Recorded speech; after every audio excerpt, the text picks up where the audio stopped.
Assalamualaikum warahmatullahi wabarakatuh. Selamat sore semuanya. Jadi kita akan mempelajari kali ini adalah tentang fungsi kuadrat ya. Sesuai dengan RPS kita, ini adalah RPS atau rencana program studi untuk mata kuliah matematika ekonomi. Untuk pertemuan ke-6 hari ini ada beberapa topik yang kita bahas dan juga untuk pertemuan ke-7. Nah, untuk hari ini, saat kesempatan ini kita akan belajar tentang fungsi nonlinear dan fungsi kuadrat. Kan kalau linear kan kayak gini ya, misalkan permintaan. Dia ini harga ya, ini jumlah barangnya, maka dia akan garisnya seperti ini. Nah, untuk fungsi nonlinear itu nggak lurus dia garisnya. Bisa bentuk parabola, bisa bentuk kubik gitu. Oke, sekarang fungsi nonlinear itu cuma seperti itu aja. Artinya dia bukan fungsi linear. Contohnya adalah fungsi kuadrat, fungsi kubik gitu. Ada lagi namanya eksponensial sama logaritmik. Oke, sekarang fungsi kuadrat.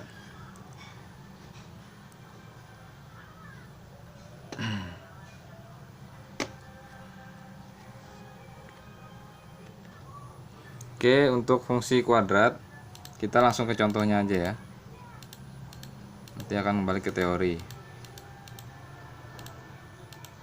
Ini ada keseimbangan pasar seperti yang kita bahas dulu ya. Ini adalah saya tulis di sini. Fungsinya adalah Q kuadrat. Ini Q kuadrat ya. Q kuadrat kurang 7Q tambah 12. Ini satunya lagi Q kuadrat tambah 3Q tambah 2. Kira-kira menurut kalian Q kuadrat ini minus 7Q ini permintaan atau penawaran? Kalian ingat ya, kalau min D itu di sini min itu adalah demand nah. Kalau di sini dia D atau demand, kurva permintaan. Sementara X adalah kurva supply atau penawaran. Oke, sekarang kita langsung aja, kita mau menggambar grafik ini yang D ini, P kuadrat kurang 7Q kuadrat kurang 7Q tambah 12. Dan ini ada P nya price nya. Gambarkan kurvanya. Nah, dari situ kita balik ke teori. Kira-kira gambar ini seperti apa? Nah, di teori itu bila A itu adalah positif dan D adalah positif, maka dia menyentuh dua sumbu X. Kalau di sini saya langsung gambar aja, P ini P price, ini Q. Jadi kalau contohnya di sini, ini kan A-nya positif ya, di sini A ya, artinya kan plus 1 sini. Berarti kira-kira dia antara dua ini, antara kayak gini. Pokoknya dia bentuknya itu ke atas. Kalau A-nya itu negatif, misalkan min X atau min Q, maka dia bentuknya ke bawah seperti kayak gini. Oke, bisa menyentuh dua sumbu, bisa di luar sumbu, bisa menyentuh cuman di ujungnya aja. Kalau di ini saya ambil dari sumbernya SlideShare ya. Titik panggilan 404 fungsi nonlinear dan penerapan ekonomi. Sama aja sih. Tapi dia ini nggak ada harga dan quantity. Jadi kalau A-nya itu positif, maka dia menyentuh dua sumbu di X. Kalau A-nya positif tapi D-nya negatif kayak gini. Pokoknya kalau A-nya negatif, maka dia berbentuknya terbalik. Oke. Kemudian D itu apa sih? Kan D itu adalah diskriminan. Nilainya adalah B kuadrat kurang 4AC. Oke, jika D-nya positif, lebih dari 0 ya, maka grafiknya memotong 2 titik di sumbu X ya. Maka grafiknya memotong 2 titik di sumbu X. Oke, sekarang makanya kita langsung ke contoh aja. Contoh yang tadi itu. Ini P sama dengan Q kuadrat kurang 7Q tambah 12. Maka kita cari dulu, ini A-nya adalah 1 kan di sini ya. A tuh di sini dia. Kebetulan hilang karena 1, A1. B-nya adalah min 7, C-nya adalah 12. Oke, jadi A-nya positif, sekarang kita cari D-nya. D-nya itu dicari dengan D itu di dalam sini. Rumusnya kalau kita lihat, D adalah B kuadrat kurang 4AC. Maka yang di dalam sini adalah D atau diskriminan ya. Oke, sekarang kalau kita hitung D-nya aja, kan min 7 ya. Min 7 kuadrat dikurang 4 kali 1. Coba kita hitung ya. D sama dengan B kuadrat kurang 4AC. AC. B nya berapa? Min 7 pangkat 2 dikurangi 4 kali 1 ya. 1 sini. Kalikan 12, ini C nya 12. Maka minus 7 kuadrat adalah 49. Dikurangi 4 kali 1 4. Kali 12 adalah 48. Maka D nya adalah 1 atau plus 1. Maka kalau kita balik ke gambar ini, maka kira-kira grafiknya itu adalah yang ini. Jadi ini sumbu P, harga ya, sumbu Q. Maka dia adalah terbuka ke atas memotong dua sumbu titik. Sumbu Q-nya 2 dipotongnya. Oke. Sekarang kita coba menggambar grafiknya. Kalau digambar di sini tuh kira-kira dia kayak gini bentuknya.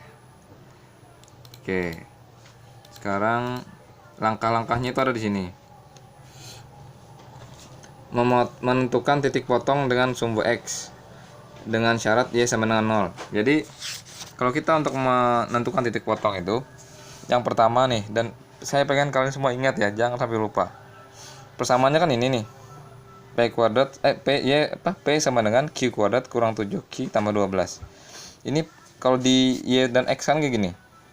Y sama dengan X kuadrat kurang 7X tambah 12, sama aja kan? Yang ini sama yang ini. Nah, jadi kalau untuk mencari titik potong itu yang lain dijadikan 0. Misalkan mencari titik potong sumbu X, berarti Y-nya 0, berarti kalau di sini P-nya 0 gitu loh. Coba kita coba ya. Y-nya 0 sama dengan X kuadrat kurang 7X tambah 12. Kalau kita pakai rumus fungsi kuadrat, ini nanti bisa diulang-ulang ya. Kan ini X, ini X. Kira-kira berapa jumlahnya? Jadi ini min 7X, ini plus 12. Coba kalau kita anukan X min 3 dan X min 4 coba. Min 3 X kali X kuadrat betul ya. Min 3 kali min 4 sama dengan plus 12 betul. Ini yang dua ini min 3 kali X adalah min 3X. 4 kali X kali min 4 adalah min 4X. Berarti kan min 3X tambah min 4X atau min 3X kurang 4X sama dengan min 7X. Berarti betul di sini ya. Jadi berarti betul ini gitu loh. X kurang 3 dan X kurang 4 ini betul.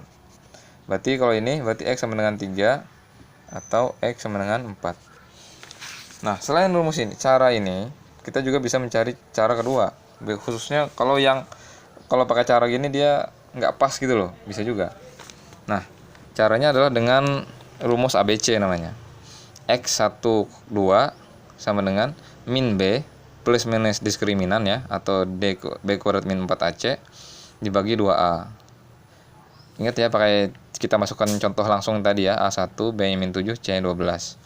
Jadi min B, ini rumusnya ya. Ini rumus ini ya kalau bisa dihafal, kalau enggak ya nggak apa-apa. Yang penting kalian tahu kalau mau untuk menentukan sumbu X itu Y-nya 0 gitu loh. Itu yang paling penting sebenarnya. Langkah satunya ini. Kalau yang di buku ini dari yang internet ini, yang satunya ini yang penting. Kalau rumus ininya kalian pasti dapat lah ini. Min B plus minus B akar B kuadrat min 4AC dibagi 2A. Oke, sekarang ini ya min 7 ya. Min kalikan min 7 plus minus akar min 7 kuadrat dikurangi 4 kali 1 kali 12. Ini min dan min jadi plus ya, jadi 7 plus minus akar. Kali kita hitung tadi sudah ya, 49 ya. Ini. Dan ini 4 kali 1 kali 12 48. Ini ya, 7 plus minus dibagi 2. Jadi X1 nya adalah 7 plus akar 1 dibagi 2. 7 tambah 1 dibagi 2. Ya, 8 bagi 2 sama dengan 4. X2 nya 7 kurang akar 1. Dari sini ya, dari sini. Kurang gitu. 49 kurang 48 ke 1. Jadi 7 kurang 1, yang satunya 7 tambah 1. 7 kurang 1 dibagi 2 ya. 6 dibagi 2 adalah 3. Jadi titik potong sumbu X-nya itu ketika Y 0 adalah kayak gini. Titik potong sumbu X itu berarti memotong di sini ya, sumbu X ini. Berarti harus Y-nya 0 kan? Kalau di sini Y-nya 0 adalah 4 dan 3 gitu loh. 3 dan 4. Kalau kita lihat di contoh gambar ini sudah jawabannya ya. Dia nggak ngasih cara di sini, cuma ngasih jawaban doang. Ini, yang ini. Kurva permintaannya. Memang betul apa? Ini salah ini ya. Jadi 3 di sini, 4 di sini gitu loh.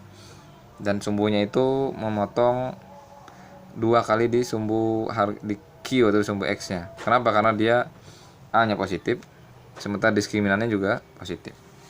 Oke, sekarang saat kedua, kan pertama tadi kita titik potong ya, yang kedua adalah titik potong sumbu Y. Untuk mencari X kan, untuk mencari X nya, untuk mencari titik potong sumbu Y, maka X nya adalah 0.